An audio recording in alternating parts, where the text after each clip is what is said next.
Sääntölinjaukset, johon tälle kaudelle tuli muutama, mutta tärkeimpänä niistä tehtiin yhteistyössä joukkueiden kanssa. Oltiin sarjapalaverissa kesäkuussa Espoon Hanasaaressa ja päädyttiin muutamaa asiaa, mitkä kovasti ollut tapetilla. Ja taklaukset ja varsinkin päähän ja jalkoihin kohdistuvat taklaukset on ne, mitä halutaan kitkeä pois ja ollaan kitkettykin kovalla kädellä pois. Taklaaminenhan on ylipäätänsäkin kiellettyä, mutta varsinkin nämä vahingoittamistarkoitukset ja yritykset ja siinä lähellä olevat tempaukset, niin niihin halutaan selkeästi puuttua ja ne ei kuulu tälle kentälle. Toinen niin kuin iso juttu on vuorovaikutus kanssa käyminen joukkueiden kanssa. Edellyttää myös erotuomareilta hyvää käytöstä ja se on yksi semmoinen, että ei tulla suvaitsemaan erotuomareiden puolelta semmoista provosointia tai provosoitumista. Että ne on oikeastaan ne pääkohdat, mihin ollaan niin kuin isolla kädellä haluttu puuttua. Ja nyt tätä on paljon herättänyt keskustelua nämä kentältä poistut punaiset kortit ja niin oletettiinkin ja katsotaan kauden jälkeen minkälainen analyysi saadaan joukkueiden kanssa tehtyä niistä, mutta itse on sitä mieltä, että aika hyvin on niihin puututtu mitä on pitänytkin, että toki on tullut välillä ohilyöntejäkin, mutta pääsääntöisesti isot loukkaantumiset tai niiden yritykset ollaan saatu laitettua pois. Tässä pähkinänkuoressa. Joo, kansainväliset kentät versus Suomen kentät, niin varsinaista tekemistä näillä asioilla ei keskenään ole. KV-kentillä ja kisoissa kun ollaan, niin silloin pelataan sitten, tai on totuttu varsinkin nämä viimeisimmät pelit pelaamaan kovaa ja sallivalla linjalla ja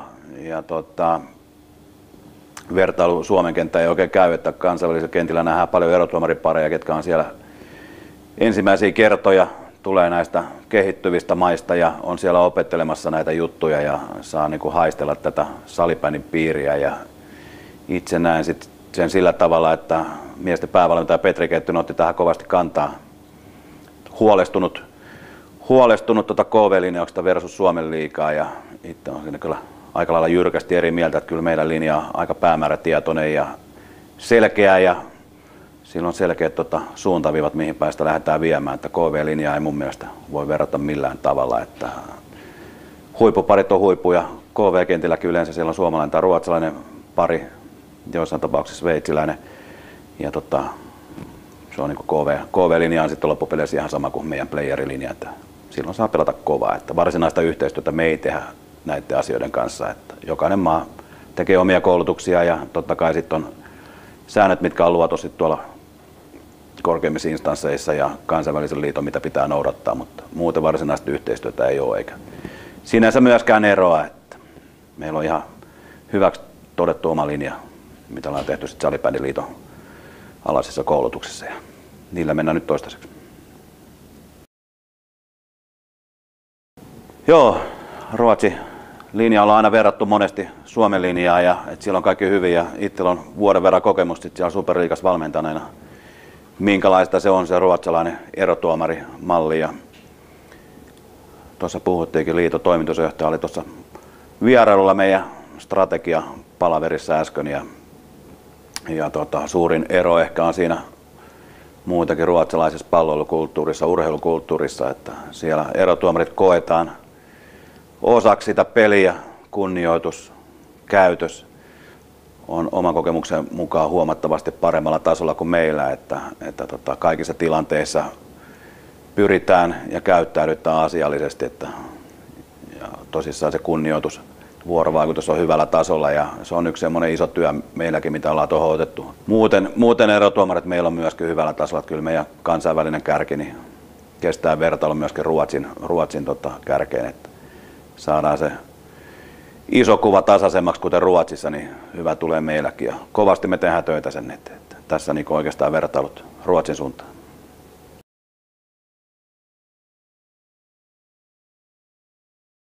Joo, ja semmoisena yleisenä juttuna joukkueiden ja erotuomareiden välillä voidaan tehdä seuraavia toimenpiteitä, että me ollaan käynnistämässä semmoinen pilottihanke näistä miestilliigan joukkuepalautteista tullaan luopumaan ja me jalkaudutaan joukkueiden luokse ja pidetään tämmöinen lainausmerkeissä erotuomarikoulutus 2-3 tunnin mittainen setti joukkueelle, jotta päästään pelaajat ja erotuomarit paremmin ymmärtämään toisiaan ja pelaajien ja valmentajien pitää ymmärtää, että miksi tuomari on pakotettu tekemään tiettyjä ratkaisuja ja niissä me seurataan ohjeita ja sääntöjä ja tulkintoja ja teemoja ja ne on väistämättömiä juttuja, mutta myöskin me halutaan sitten olla joukkueiden ja pelaajien valmentajien kanssa hyvässä yhteistyössä sillä tavalla, että me ymmärretään paremmin sitä peliä ja saadaan se kokonaiskuva siitä paremmaksi yhteistyöllä niin, että se peli virtaa koko ajan ja me ei olla pätkimässä sitä ja meidän tehtävä ei ole sitä tulla pysäyttämään sitä peliä ja saada siitä katkonaista, että kyllä meillä on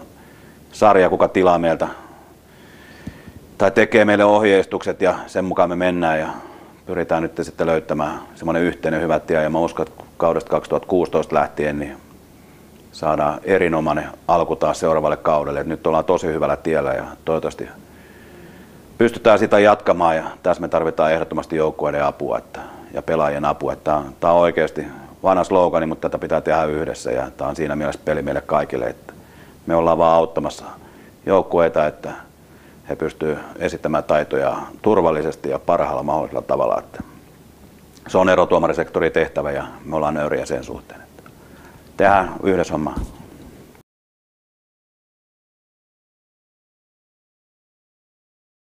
Pääsarjassa mennään sillä lailla, että mikäli ottelussa annetaan suoraan pelirangaistus 3, niin tämä johtaa automaattisesti kurinpitomenettelyyn, eli liigan kurinpitäjä ottaa silloin asian käsiteltäväksi.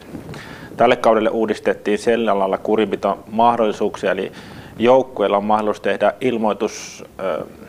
videotutkintapyyntö, ja tämä videotutkintapyyntö, mikäli se tehdään, he voi tehdä joukkue tai otteluerotuomarit tai otteluvalvoja, niin tämä menee suoraan videotuomarille, Rainer Ehro, joka sitten itse päättää sen videon perusteella, että otetaanko se käsittelyyn, ja mikäli hän päättää ottaa sen käsittelyyn, niin tutkinta siirretään sitten liigan kurinpitäjälle, joka on Jussi Vahe.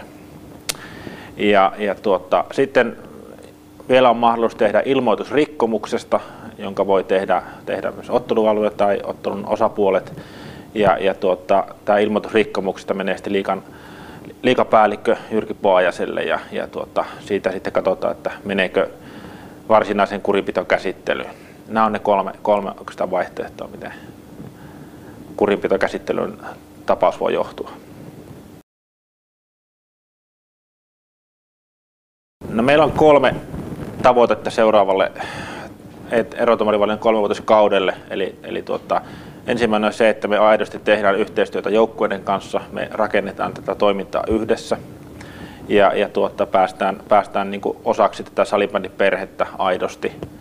Toinen uudistus, mitä tulemme tekemään, on koulutusten uudistus.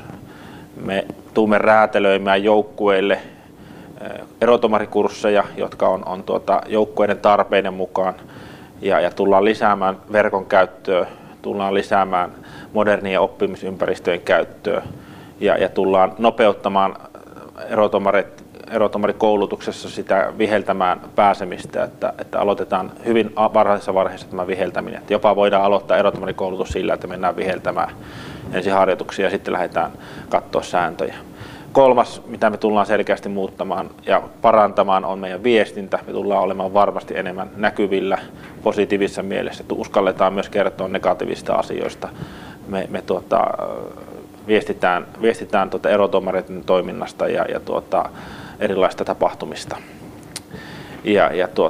Pyritään sitten myös lisäämään avoimuutta myös tuonne ulospäin ja IFF-suuntaan halutaan olla aktiivinen meillä ei tällä hetkellä niin paljon sitä yhteistyötä sinne ole, mutta totta kai IFF on meille tärkeä yhteistyökumppani ja erotuomarisektori tulee tekemään sinne päin varmasti yhteistyötä lähivuosina.